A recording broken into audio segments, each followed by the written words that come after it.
પપ્પા હા મારે આજે તમને થેન્ક યુ કહેવું છે. હે? કેમ અચાનક થેન્ક યુ?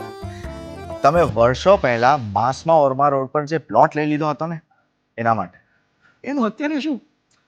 આજે મારા બધા જ ફ્રેન્ડ્સ છે ને તે ઘર લેવા માટેના ટેન્શનમાં છે. અને આપણા માટે તો તમે પહેલેથી જ પ્લોટ લઈ લીધો હતો, જેના કારણે તો આપણે આજે આટલો મોટો બંગલો બનાવી શકીએ. હા.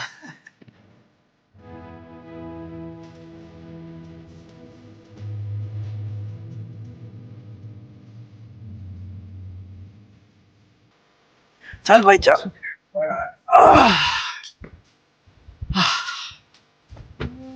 બેટા, એ દિવસનો મારો નિર્ણય બેસ્ટ નિર્ણય હતો. કેમ કે એ સમયે મારા ખાસ મિત્રે લક્ઝરિયસ ગાડી લીધી અને લગભગ એટલા જ રૂપિયામાં મેં સામર્થ્ય સિલેસ્ટરમાં એક પ્લોટ લીધો.